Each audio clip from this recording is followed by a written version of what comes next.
Elon Musk is working on a humanoid AI robot under the Tesla name, and it might prove to be much more important to humanity than you think. Here's why. First of all, it seems to be clear that Tesla has a substantial advantage over its competition, given its understanding and already leading technological powers in the actuators and electric motors field. But also, even more importantly, Tesla is sitting on nothing less than the world's utmost advanced real-world AI, which is a form of visual AI that has its core strength in recognizing the real world and sending that information to a car or to a robot in order for it to be able to navigate it. This is the technology that is currently being used in beta under the name full self-driving in more than 400,000 Teslas in America and Canada alone. Behind this is also, importantly, Tesla's fierce arsenal of world-class engineers. And actually, on that topic, I want to share something I found quite interesting. There are a few companies in the world, Tesla and Apple being amongst the most striking examples, that have simply reached a state where the world's greatest talent automatically gets drawn towards them because of their superior status. And that creates a self-reinforcing effect, where that talent makes the company even better, drawing further top talent to the company. And before you know it, a company like Tesla or Apple is in a position so high above the competition in terms of talent that it's no wonder they can't keep up.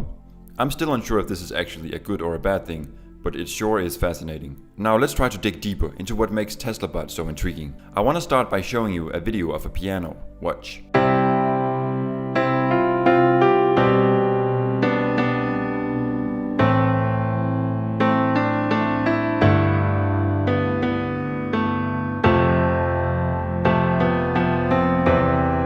Now hopefully you noticed the actuator that held the piano, because what you just saw was a showcase of the almost a bit eerie powers that these things have. And I don't think one should underestimate Tesla's cutting-edge precision in this area. For example, in the TeslaBot keynote, the engineers talked about how they use advanced AI algorithms to come up with the most optimal design for an actuator that could be used on many different parts of the TeslaBot without changing its design, in turn reducing the amount of parts needed to build it.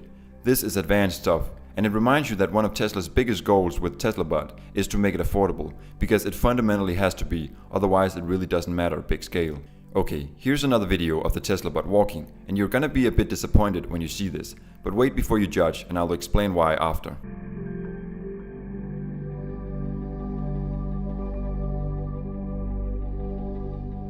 Now, as I warned you about, that's probably not the most impressive thing you've ever seen, but you have to keep in mind that Tesla is new to this and it is evolving rapidly. In fact, it wasn't long ago that the TeslaBot was shown on stage stationary because it couldn't even walk at all. And with this trajectory, maybe even being exponential with the advent of more and more advanced AI, it won't be long before the TeslaBot 2 is moving like this.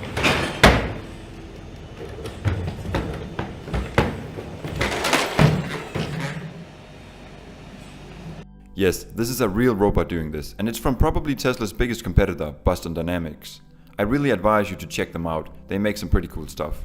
Now you might be sitting there wondering about how these robots would actually be useful in real life, so let's touch on that, shall we? Firstly, watch this video. Here you see the TeslaBot in action as it navigates the world using essentially the full self-driving software. And to gift your eyeballs with another crazy sight, here you see a TeslaBot building another TeslaBot, which is actually a very real potential use case of these robots. But what I want you to imagine is that at some point when the full self-driving software gets advanced enough, together with the actuators and motors technology, we probably will get a TeslaBot that will be able to do almost every single thing a real human could do. And that way it could truly replace humans as the workforce of the world. On that note, a burning question one might have is the following. Why should a robot have to look like a human? Aren't humans kinda dumb, so why would you imitate that?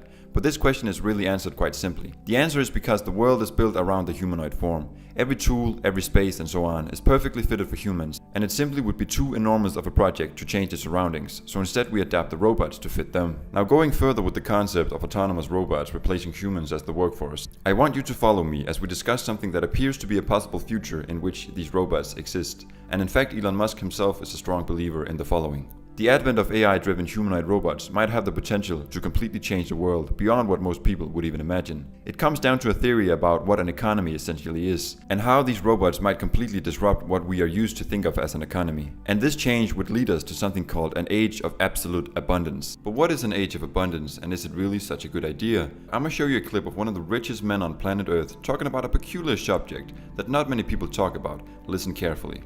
There will be fewer and fewer jobs that a robot cannot do better. And I want to be clear that these are not things that I think that I wish would happen. These are simply things that I think probably will happen. If my assessment is correct and they probably will happen, then we need to say, what are we going to do about it? And I think some kind of a universal basic income is going to be necessary. Now, the output of goods and services will be extremely high. So with automation, there will come abundance. There will be almost everything will get very cheap. So I think I think we'll just end up doing a universal basic income. It's going to be necessary. The harder challenge, much harder challenge, is how do people then have meaning? Like a lot of people, they derive their meaning from their employment. So if you don't have, if you're not needed, if there's not a need for your labor, how do you, what's the meaning? Do you have meaning? Do you feel useless?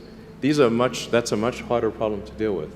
So there's a lot to uncover in that clip, but let me try to do my best to paint a good picture for you. The advent of automation through robots combined with AI, and especially humanoid robots, will create a reality where goods and services will be extremely cheap, because there will no longer be need for people's labor. Imagine everybody on Earth suddenly got a humanoid robot as a gift, and that robot could go to your job, do your chores, take care of all your manual labor. Then you could in theory just sit down on the couch, kick your legs up, and only worry about maintaining friendships, expanding your creativity, experiencing life's beauty, and fostering your children. Amazing, right? Well, that reality might actually happen. In fact, Elon Musk just said that it is not his guess whether or not it will happen. It is simply going to happen, he says. He then proposes that in this reality there would need to be some sort of universal basic income, which means everybody just gets a fixed amount of money from the government every month. And that amount would in theory not need to be very high due to the abundance of things making them extremely cheap. Let me show you another clip of Elon Musk satisfyingly simplifying the concept of an economy. And this is very important when talking about an age of abundance, so just keep that in mind. Now, the economy is fundamentally GDP per capita times capita. If you no longer have a constraint on capita because of a useful humanoid robot, it is not clear that there is any limit to the size of the economy. What you just heard him say was that if we simplify, which we like to do here, an economy, it is essentially GDP per capita, which refers to the gross domestic product or overall value to the economy that one person creates. And you then multiply that number with capita, meaning the amount of people who are part of said economy. That, my friend, will give you the basic equation of an economy. Alright, hold tight, because then, if you take the capita, or the humans, and change them out with fully capable AI-driven humanoid robots, which can do anything a human being can do, you basically have a limitless economy, since there's technically no limit to capita, due to the availability and possibility for further production of these robots. Now, this reality also poses potential problems, like all good things do, so let's take a look at those. The burning question is the following. How do people draw meaning in an age of abundance, where their labor is no longer needed? It's never nice to feel easily replaceable. And if you think about it, the advent of humanoid robots would create a scenario where almost all humans would be utterly replaceable. That might not be ideal, but it all comes down to what people choose, either consciously or subconsciously, to draw meaning from. And as Musk pointed out, a lot of people find their meaning in their occupation. But my take is that occupation is really, if you think about it, a pretty broad term, and you can essentially choose to be occupied by many different things. Through times, mothers have had to work so hard to foster their children that the job of being a mother was her occupation, and a beautiful one at that. And we will still need mothers in an age of abundance. Personally, I find myself being exceedingly occupied by a good book or when I'm painting. Really, those things rival being an underpaid slave at a 9-to-5 job pretty good in my opinion. So I think people would really just have to reconsider what they deem important in their lives. After all, reality is largely what you make it up to be. And that statement would be ever more important in an age of abundance. Now obviously this takes a fair amount of dedication and discipline to achieve, and for sure we would still have hordes of people who would choose the easy route and end up just doing fuck all, getting fat and losing all grip in their life. We've all seen WALL-E, right? And we are in fact already seeing this effect in a country like the USA, where life is so easy and things are so easily accessible that life really gets ironically hard as a result. And maybe the fact that this effect so strongly takes place is really just an indicator of our slightly outdated human nature.